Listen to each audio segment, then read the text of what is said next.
everyone, I'm Faker. I'm product lead at DWP, and my focus is on child maintenance. So when I joined the child maintenance service, 100% of users were coming through a telephony journey. So that was great in terms of support. So we had really great caseworkers who would talk to a separated parent, and they would take about 45 minutes to do that. The feedback we had initially was that parents found that really restrictive. So there's 2 points to that. Sometimes people don't like to talk to someone. It's a very personal thing. And also they want to do it at a time that's convenient for them. And obviously the telephony journey was restricted to certain times of the day. So we also knew that people were very vulnerable. So people were declaring domestic abuse when they came through the service. So we had to find a way of reviewing the whole service as an application, and how could we cope with some very vulnerable people coming through. And we also had a business problem that the online account, although it had a high sign-up rate, it had a very, very low usage rate. So about 30% of people actually went on to use their account, which wasn't brilliant, wasn't really delivering the results we needed. So one of our biggest problems across DWP is we're very human-centered. We want to understand the voice of the customer, and our issue is that we can't always get to the customer and understand at any kind of scale what's really going on. And I think with a service like child maintenance, you're dealing with every kind of person, very broad demographic range of people. So we did do things like annual surveys. We did do user research, so we have 2 full-time user researchers across child maintenance, and they would speak to people on a sort of 2-week sprint cycle. We might do a focused piece of work on one thing we want to find out, and that might result in about 10 interviews happening. So it was very rich and deep data, but it wasn't anything at a scale that would make you really understand it was representative. And we would speak to customers, and we would do call listening. We would record calls and kind of review what that was telling us. But for us, it just felt very bitty. It didn't feel like enough. So when you're reviewing a digital product and creating a new one, as we were, we needed to really think about how to get the scale into the equation. Yeah, so the first thing that Pete and I did with Wordnerds was to set up a proof of concept. So I think, as much for Wordnerds as for us, it was to understand of the keywords around child maintenance. And we defined about 6 of those search terms. What were people saying about our service? And we did that over a few, it was about 8 weeks, I think, Pete, wasn't it, over a summer period, and then got back with a report. So the report for me was amazing and really showed the power of the tools. So we, like I say, had the hypothesis that people came into our service very stressed. The biggest sentiment, and without doubt the most negative sentiment really around child maintenance, was stress and anxiety. So suddenly our stakeholders, who hadn't necessarily had much experience with user research, when in the past we'd shown them sort of 10, 15 examples of conversations, hadn't felt very comfortable to make big decisions. Suddenly we were showing them sentiment over about 200,000-300,000 tweets. Suddenly they sat up and listened, and they said, okay, you're right. The tweets, the evidence was there to really show that we had to address that in the product to make the product successful. So what did we do? So for us, Pete and I often talk about, if you've got loads of data but you do nothing with it, it's a bit of pants really. It's not really useful. We did a lot with the data, so we knew that people were not comfortable when they arrived with us. So our start page, we started changing a lot of messaging around content to put them at ease. Things like, we're not going to share your information with the other partner. We're not going to share your, anything basically. No information, no location, no phone number. We're not going to do anything to make your situation worse. And then COVID happened.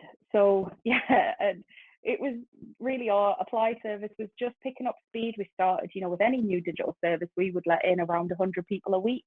We start to ramp up gently, start to find, test and learn. Every sprint was bug fixing and journey fixing. And then suddenly we had this huge crisis, and our operational team got slashed by to a third. So we went from 6,000 staff to 2,000. pretty much overnight. And then it rapidly reduced to 1,000. So we had to design a minimum legal service, and as part of that, we made some radical changes. We shut down the telephony route for anybody except those who had assisted digital needs, anyone who had basically one of 5 key changes. If you didn't have those, you weren't allowed to speak to someone. So yeah, really radical and not comfortable for anyone really, and put a lot of pressure on our brand new digital service. So what we kind of found from Wordnerds is that we started to track during this period really quickly what the effects of the changes were on the service. So we didn't use, we didn't put into the engine the changes that we'd made. We just started to listen to what people were saying. And, unsurprisingly, the changes that we made were the things they were talking about. So people were talking around missed payments. So what we found is that there was a huge spike, and by far the worst sentiment and the biggest volume were around parents who just stopped paying their maintenance altogether. People were complaining that we weren't reassessing the calculation or the income. So if they'd been furloughed, we weren't actually reducing their child maintenance payments. We were only reducing it if they breached a threshold of 25%. So there was a lot of talk around that.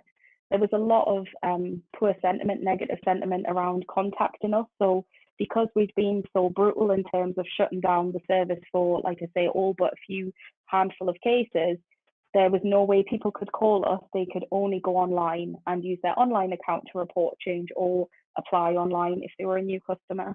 And then the biggest thing for me, and obviously the thing that we cared most about strategically, was the poverty aspect. So we knew that the changes we had, people were actually tweeting about, how am I supposed to feed my child? How is this going to help me?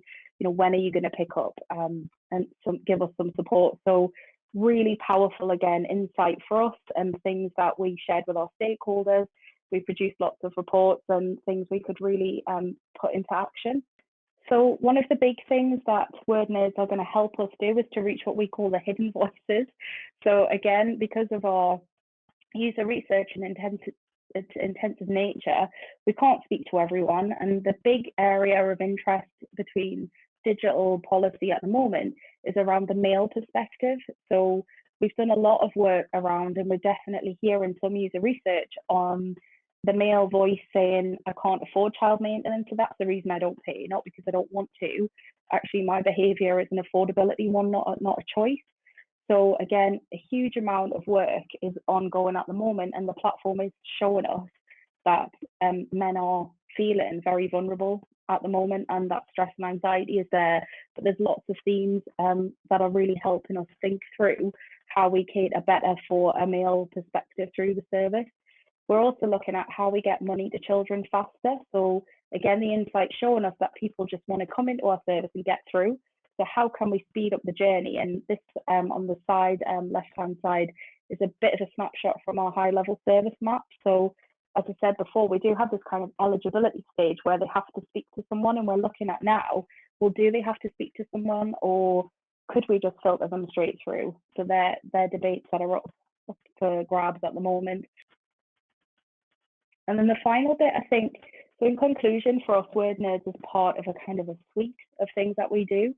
So in terms of insight, Wordnerds gives us really rich, up-to-date, real-time user insight. We also get management information, which we assess.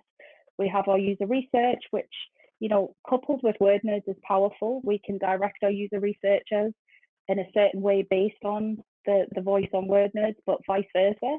So we could pick something up in our user research and think, that's interesting. What are people saying about that? And apply it to Wordnerds as a search term and start to gather more insight. And we also have our statistical analysis.